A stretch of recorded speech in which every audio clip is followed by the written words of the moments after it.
C'est une réglementation qui est assez récente, qui date de 1979, contrairement à d'autres, comme la réglementation de l'urbanisme, qui a évolué au moment du Grenelle, notamment en 2010, et qui a encore récemment évolué avec la loi climat résilience, qui avait été mis en place à l'époque pour permettre de concilier trois enjeux que vous voyez là, donc le développement économique, les incitations à la consommation et la préservation du cadre de vie et du patrimoine protégé. Donc voilà, c'était des règles qui avaient été émises pour essayer d'encadrer et de maîtriser les enjeux les uns par rapport aux autres. Avec une petite spécificité qu'on a chez nous sur notre territoire au sein du parc naturel régional, où en fait la publicité, donc quand on parle de publicité, on parle de publicité et de préenseigne, était plus fortement encadrée par le fait qu'elles étaient interdites au sein du territoire du parc, sauf si les EPCI ou les communes élaboraient des règlements locaux de publicité pour permettre de les réintroduire sur certaines conditions, notamment celles qui sont définies par la charte signalétique du parc. Voilà, c'est un peu un contexte particulier qu'on a sur le territoire, mais sur lequel on pourra revenir sur un autre webinaire éventuellement, ou que vous verrez en formation. Le but de la réglementation, c'est un peu la même chose que pour la réglementation de l'urbanisme. Il y a une partie instruction de dossier d'autorisation ou de déclaration préalable, une partie de contrôle du respect de la réglementation et, comme pour l'urbanisme également, une partie mise en demeure et sanctions éventuellement en cas de non-respect de la réglementation, avec une possibilité de porter les infractions au niveau de la justice pénale, avec des amendes allant jusqu'à des amendes de 5e classe. Mais avant tout, comme c'est une réglementation qui est assez récente, qui est parfois même peu appliquée dans certains départements, c'est avant tout une réglementation qu'il faut faire connaître et sur laquelle il faut sensibiliser, sur laquelle il faut informer, et notamment cela peut se faire au travers des dépôts de demandes d'autorisation d'urbanisme, parce que très régulièrement, on peut se rendre compte que le dépôt des dossiers de PC ou de déclaration préalable au titre de l'urbanisme peuvent être concomitantes avec celles des autorisations au titre de l'affichage publicitaire extérieur, et qu'elles sont parfois même oubliées à ce titre-là. Voilà, donc c'est vraiment un enjeu aussi de faire connaître, de dialoguer et de sensibiliser sur cette réglementation. Alors, cette diapo-là vous présente le cas qui préexistait avant le 1er janvier 2024 et ce qui adviendra après. Donc, on détaillera dans les slides suivantes. Là, actuellement, c'est une réglementation c'est une police qui est exercée par le préfet via les services de la DDTM, sauf sur les territoires où il existe un règlement local de publicité, qu'il soit communal ou intercommunal, où là, la compétence est systématiquement exercée par le maire. Au 1er janvier 2024, pour les territoires qui avaient déjà la compétence, elle sera transférée au président de l'EPCI. Dans les autres cas, on va voir plus tard, c'est sous réserve de l'adoption de la loi des finances. Mais bon, ça devrait être quelque chose qui sera concrétisé. Donc, on identifie dans le cadre de cet article 15 de la loi 17 de la loi climat résilience, en fait, plusieurs cas en fonction du contexte intercommunal et communal. Un cas où le transfert de compétences ne se fera sans opposition, donc le transfert de compétences vers le président de l'EPCI. Donc, ce sera pour les territoires où il n'existe pas de transfert de compétences à l'EPCI en matière de PLU ou de RLP. Avec deux cas distincts. Si on a une commune de plus de 3500 habitants, la police est transférée au maire sans possibilité d'opposition. Et si on a une commune de moins de 3500 habitants, c'est transféré automatiquement au président de l'EPCI. Pour les autres cas, l'article 3 du code, le 3 de l'article L 5212-9-2 du Code général des collectivités territoriales s'applique. Et donc, on est systématiquement dans les cas où il y a un EPCI compétent soit en matière de PLU, soit en matière de RLP.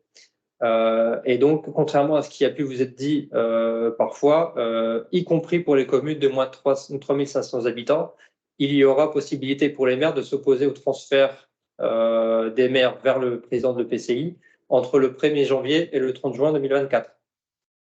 Ensuite, en ressortent 2 cas, voire même 3. Le premier, si aucun des maires s'oppose, le transfert se fait vers le président de l'EPCI.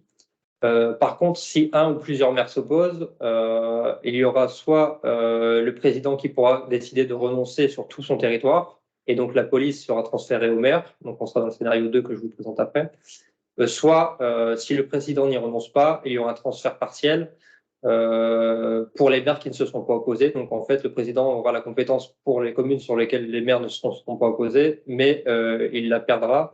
Ce sera les maires qui l'auront pour ceux qui se seront opposés. Donc il y aura 3 cas différents. Donc c'est résumé. Les 2 scénarios sont résumés ici, avec des compétences soit qui sont transférées à l'EPCI, soit qui sont transférées à la commune, ou parfois un mix des scénarios 1 et 2, où on a le président compétent sur certaines communes et les maires compétents sur d'autres. Mais nous, on identifie aussi un scénario 3 qui n'a pas forcément été, sur lequel on n'a pas forcément beaucoup communiqué et qui ressemble un peu, même très fortement, à celui qui est appliqué pour l'urbanisme, où en fait, ce sont plutôt des compétences qui sont aux communes, mais avec une mutualisation qui est intercommunale, une mutualisation de l'instruction et notamment du contrôle. Donc, on va voir après quels sont les avantages et inconvénients de ces 3 scénarios.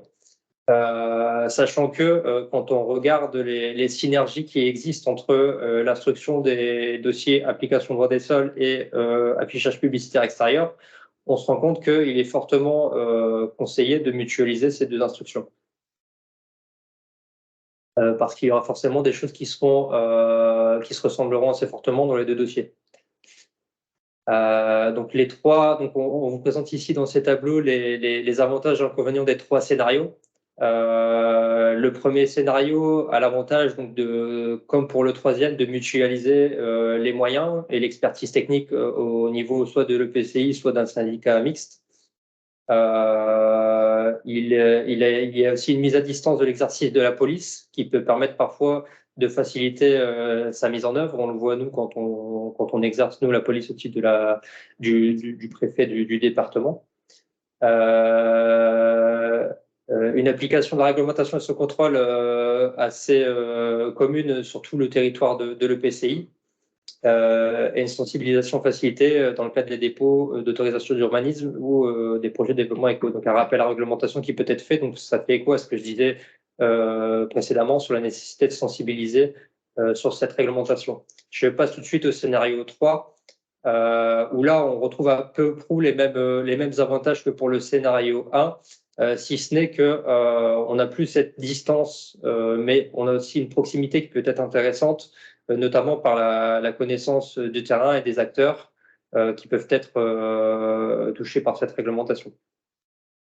Le scénario 2, forcément, présente moins d'avantages, notamment en termes de mutualisation et d'expertise technique. Et donc, on se retrouve sur le deuxième tableur sur les risques, où on identifie dans le scénario 2 les risques de manque de moyens humains, de difficulté à exercer un contrôle dans un contexte d'interconnaissance et de proximité. On identifie un problème aussi d'application et de suivi de la réglementation qui serait disparate à l'échelle de l'EPCI, voire même de la commune. Une responsabilité totale des élus locaux qui seraient totalement responsables de l'instruction et de la police sur cette réglementation. Chose qu'on ne retrouve pas sur les 2 autres scénarios puisque elle consiste en un partage de compétences d'instruction, un partage en mutualisation des moyens entre le PCI et les communes ou un syndicat mixte. Donc c'est pour ça qu'on conseille fortement, de plutôt se tourner vers un scénario qui ressemblerait soit un scénario de type 1, soit un scénario de type 3, qui se cale sur ce qui a été fait, notamment pour la police de l'application du droit des sols. Sur la prise de compétences de l'EPCI, donc là, c'est un peu le calendrier qui nous attend à partir du 1er janvier 2024. Donc pour les cas où le transfert, l'opposition est possible, là, je parle bien, on ne parle pas des cas où l'opposition n'est pas possible. Le 1er juillet 2024, si aucun maire ne s'est opposé au transfert, la compétence ira directement au président de l'EPCI. En revanche, si il y a un maire qui s'est opposé entre le 1er janvier et le 1er août 2024, le président aura un mois entre le 1er juillet et le 1er août pour signifier sa décision. Et donc, le transfert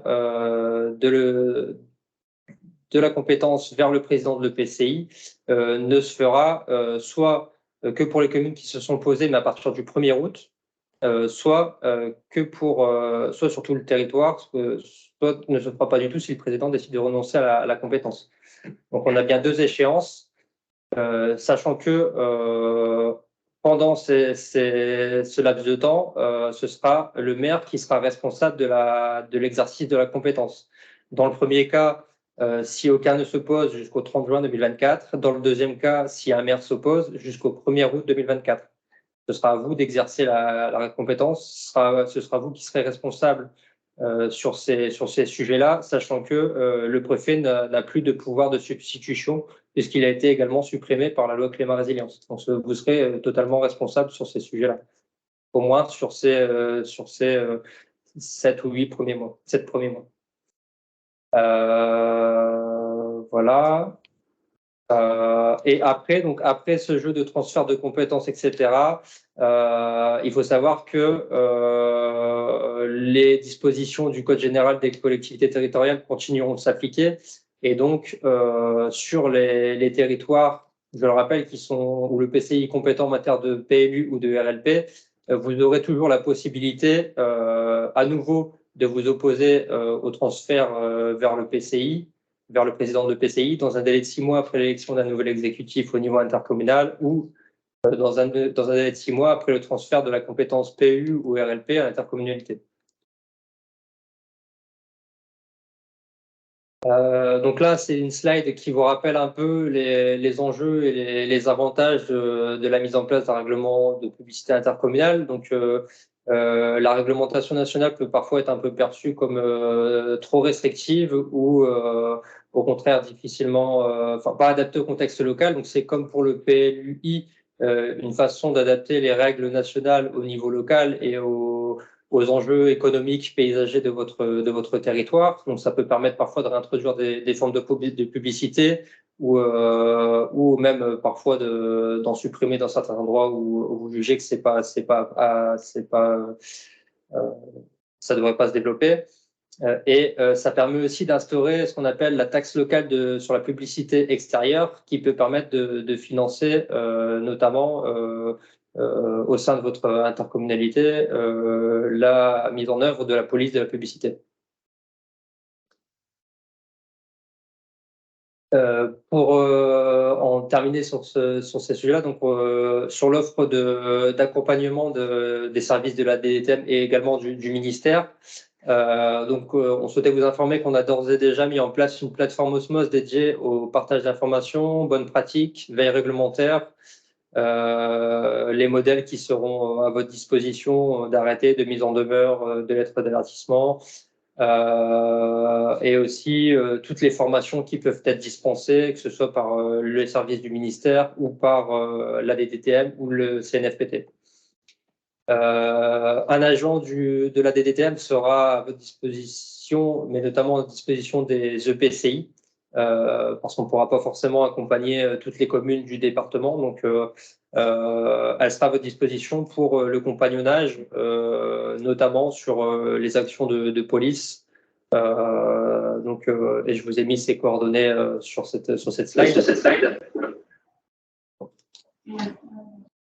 Et enfin, on continuera de faire également de la veille et de partage de bonnes pratiques au travers des clubs historiques PLUI et application du droit des sols que vous connaissez tous déjà, j'imagine, assez bien. Donc au niveau du ministère, des fiches pratiques et des formations sont en cours d'établissement avec le CNFPT, donc ça, je mets que vous êtes déjà au courant également. Le guide de l'affichage publicitaire extérieur qui datait de 2014 sera mis à jour justement dans le cadre de ce transfert. Donc il est assez intéressant et très pédagogue, notamment pour les services instructeurs. Donc il ne faudra pas hésiter à vous en servir. Il y aura aussi, le ministère travaille également aussi à la compensation de la charge liée au transfert de compétences qui n'est pour l'instant pas définie à l'heure actuelle.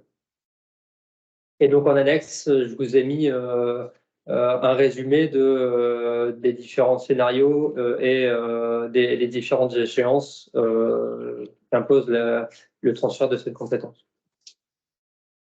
Donc, on est à votre disposition pour répondre à vos questions et si vous le souhaitez, on a aussi la possibilité de vous présenter l'osmose qu'on a mis en place avec les différentes rubriques et ce qui est accessible déjà d'ores et déjà pour vous.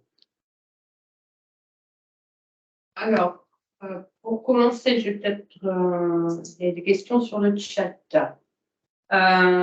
Pour les EPCI couverts par un RLPI, est-ce que le transfert de la compétence du pouvoir de police au président de l'EPCI sera systématique au 1er janvier? Alors non, ça c'est ce que je disais. C'est ce que je disais tout à l'heure. On est dans le cas où le PCI est compétent en matière de PLU ou RLP, donc les maires auront la possibilité de s'opposer à ce transfert de compétences. Donc on rentre dans le jeu du délai d'opposition des maires, de la décision du président, et donc on sera soit dans un cas ou dans l'autre en fonction des décisions qui seront prises.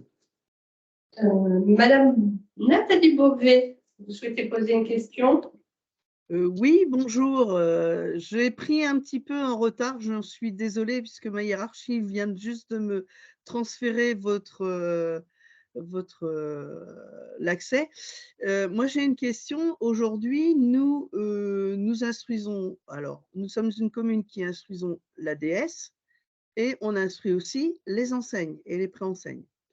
Le transfert de compétences, est-ce qu'il n'est que dans le cadre que sur la police du maire?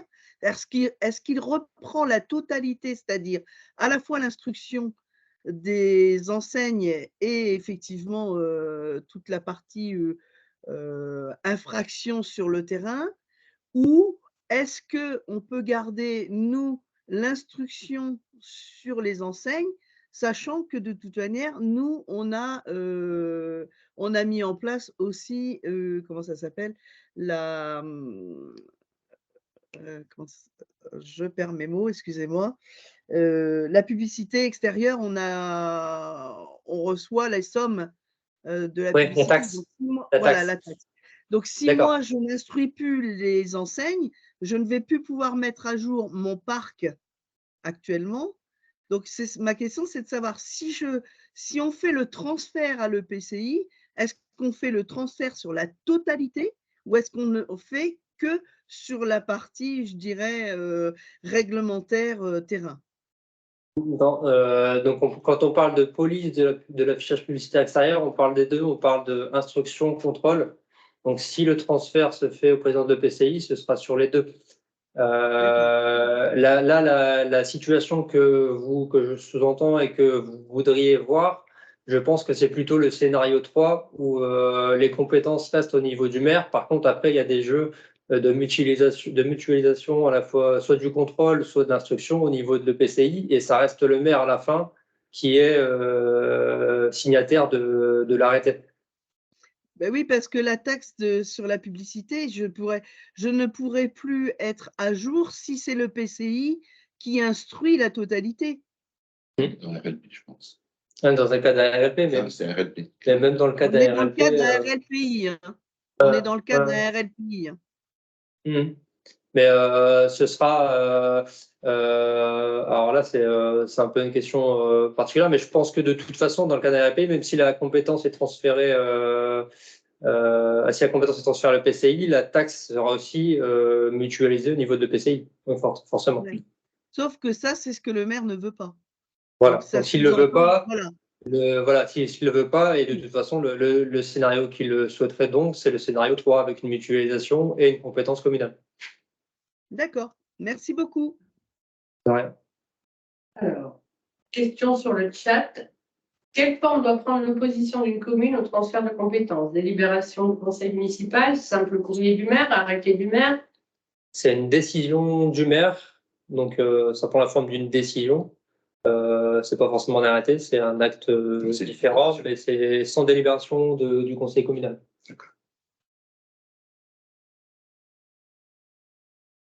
Serait-il possible de récupérer le nombre de dossiers instruits ces dernières années par EPCI? Ça, on peut vous le fournir assez facilement. Et nous avons encore une question, mais c'est sur la plateforme Osmose, pardon. J'ai sollicité mon inscription 3 fois sans aucun retour. Ah. C'est pas nous. Ça, c'est pour l'AMF. Osmose? Non. Ah, Osmose. Ah, Non, c'est pour toi, là. Il y a peut-être un problème. Voilà. Peut-être remontrer comment on fait. Ou... Ouais. Bah, du coup, on va basculer. S'il n'y a pas d'autres questions, on va basculer sur la partie Osmose. Ce sera peut-être plus simple.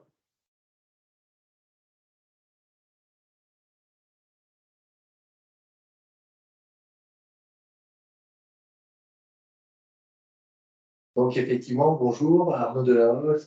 Je vous présente ici la page Osmose. Alors Osmose, c'est quoi? C'est une plateforme d'échange, une plateforme qui se veut collaborative entre ses membres. Vous voyez ici le nombre de membres inscrits, la plateforme Osmose dédiée à l'espace publicité de la DDTM 62. On est à peu près à une centaine de membres. Donc effectivement, n'hésitez pas à solliciter votre inscription. Je vous indiquerai ensuite mon adresse email pour la solliciter. Donc ici, vous voyez comment se présente cet espace Osmose avec une courte présentation sur la gauche, les dernières actualités au centre de l'écran et les activités de l'espace où vous pouvez voir notamment les derniers documents mis en partage sur cet espace. Sur cet espace, vous pouvez retrouver une foire aux questions qui peut répondre à la plupart de vos interrogations, je pense, qui portent sur donc ce transfert de compétences, vous voyez. Sachant que pour chaque publication, vous pouvez tout à fait interagir. D'ailleurs, c'est le but de cette plateforme, elle se veut interactive. Et une question posée ou un commentaire posté est visible par l'ensemble de la communauté. Et l'ensemble de la communauté a la possibilité de réagir et de répondre. Ce qui permet davantage d'interactivité et une collaboration non seulement entre la DDTM et les collectivités, mais entre les collectivités elles-mêmes. Vous retrouvez également dans l'espace documents plusieurs ressources classées suivant des thématiques particulières dans des dossiers, et notamment, vous voyez, des veilles réglementaires. Et alors là encore, toutes les questions que vous pouvez vous poser, mais également des fiches pratiques, là encore classées par thématique. N'hésitez pas à les fouiller quand vous avez accès à cette Osmose pour y trouver les ressources dont vous auriez besoin. Sont publiées également dans cet espace Osmose les formations qui seront dispensées. Il y a des formations à venir au mois de novembre. De mémoire. Certaines parfois seront diffusées par l'intermédiaire également de ce calendrier, mais la plupart des informations que vous pourrez retrouver se situent dans l'espace blog, effectivement. Donc, vous voyez ici, vous retrouvez les formations auxquelles je faisais allusion, les formations qui portent sur la police de la publicité, voilà. Et avec les prochains rendez-vous, donc effectivement, les 9 au 14 novembre. Alors, je ne sais pas qui a posé la question de son accès à cet espace Osmose qui a été sollicité. Alors, il faut savoir que les inscriptions à cet espace Osmose sont gérées par la DDTM 62 pour ce qui est de les recevoir et de les valider. Maintenant, tout dépend également effectivement de cette plateforme Osmose. Alors, on peut résoudre un certain nombre de problèmes, mais parfois ça se fait directement au niveau de Osmose. Mais dans tous les cas, de toute façon, la DDTM reste votre porte d'entrée.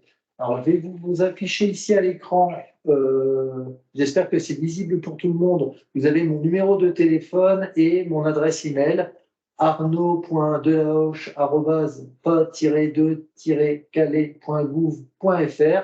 Donc, n'hésitez pas à me solliciter en cas de difficulté pour vous connecter à Osmose ou pour solliciter une inscription sur Osmose. On se fera un grand plaisir de vous inviter à rejoindre cette communauté et de vous permettre d'interagir avec les membres de cette communauté, que ce soit DDTM, EPCI ou commune.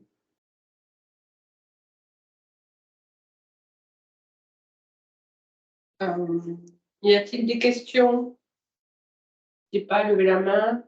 En attendant, il y a toujours sur la possibilité de récupérer le nombre de dossiers instruits. Ouais.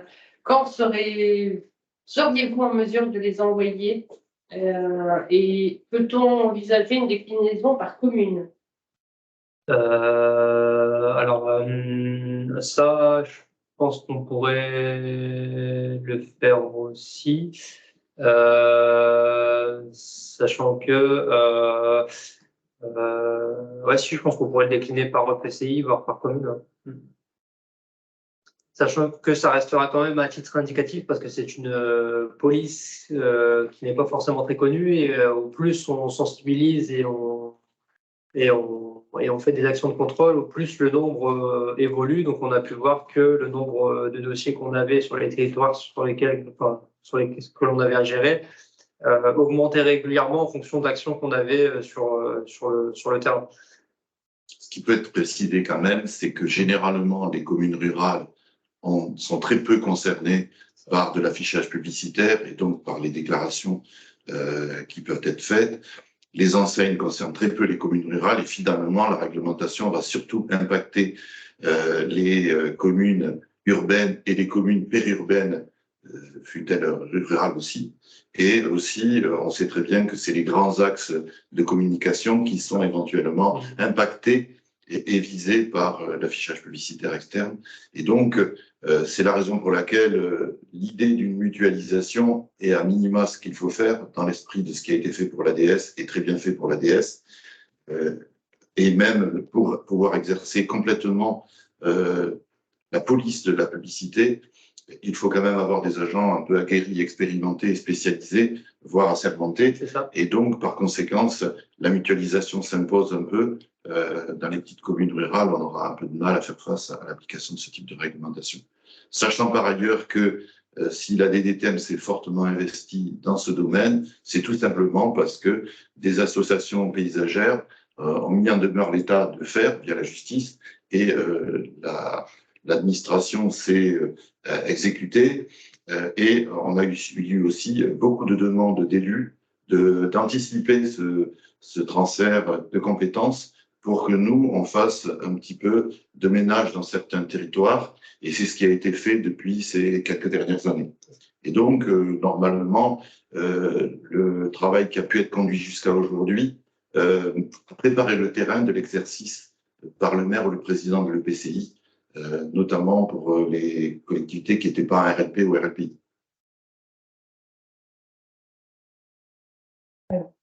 La récupération des dossiers, est prévue en version papier ou dématérialisée? Alors là, c'est une bonne question. Alors, nous, on n'envisageait pas un transfert des dossiers historiques automatiques, donc on envisageait un transfert des dossiers en cours, parce que justement, lorsque le transfert de compétences sera acté, le signataire ne pourra plus être le préfet. Par contre, sur demande, on peut vous transférer les dossiers passés historiques également. Sachant que systématiquement au sein de la DDTM du Pas-de-Calais, les dossiers quand ils étaient déposés en mairie et en préfecture, donc il y avait forcément 2 dépôts. Nous, systématiquement, quand on faisait un courrier, quand on faisait un arrêté, on faisait une copie au maire, Donc, tous les éléments, vous les avez déjà chez vous pour l'historique. L'essentiel du travail qui doit être fait en termes de transfert de dossier, ce sera surtout pour le dossier en cours. Néanmoins, transitoirement, comme vous avez un référent à la DDTM, bien entendu, on répondra aux questions pour vérifier s'il y a eu une autorisation d'enseigne ou pas. Dès lors, vous engagerez une procédure de police et au fil de l'eau, on vous transmettra, bien entendu, notre stock de documents. C'est ça. Y a-t-il d'autres questions? Vous pouvez lever la main ou prendre la parole directement.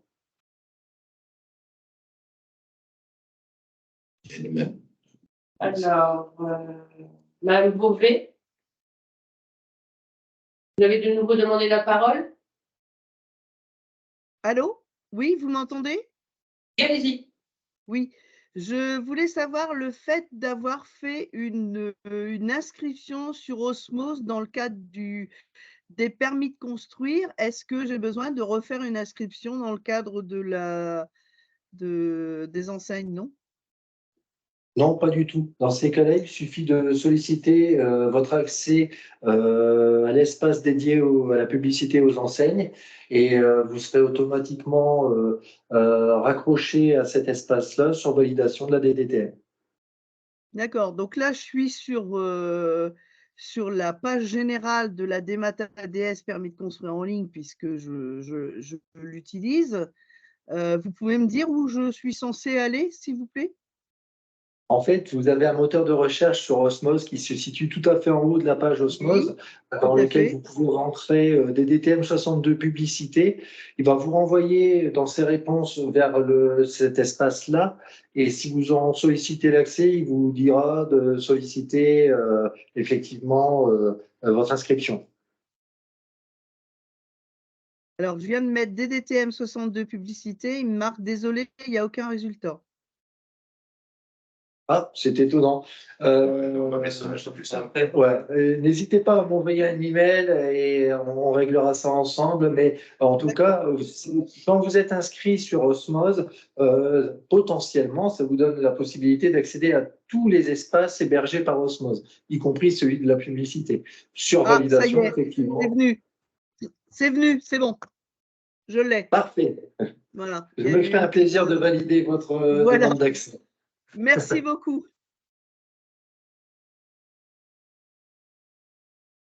D'autres questions? N'hésitez pas. Accès au diaporama, bien sûr. Ouais. Donc, nous ferons parvenir très rapidement le diaporama qui sera également mis en ligne sur le site internet de l'Association des maires, ainsi que la vidéo du webinaire de ce matin. Ce sera accessible rapidement sur le site. N'hésitez pas, www.amf62.fr. Je fais ma petite publicité. Merci à tous d'avoir participé aujourd'hui à ce webinaire et à votre disposition pour ce qui concerne la DDTM, Martine Beckler, qui a été citée dans le diaporama en première ligne, qui maîtrise bien le sujet. Écoutez, s'il y a plus. Oui, allez-y. Non, c'est bon. S'il n'y a plus d'autres questions, nous allons donc clore cette réunion. Je vous remercie de votre écoute et n'hésitez pas à aller revisionner ou alors, attendez. Peut-on avoir la communication? Oui, du PowerPoint. Donc, nous le ferons parvenir aux participants. Et puis, donc, voilà, on le mettra dans la prochaine lettre d'info sur le site internet de l'Association des maires aux participants, ainsi que, comme vous l'indiquer, la vidéo du webinaire. Donc, voilà. Bah, écoutez, je vous remercie. Je vous souhaite une bonne fin de matinée. À bientôt. Voilà. Merci. Au revoir. Bonne journée. Bonne journée. Au revoir.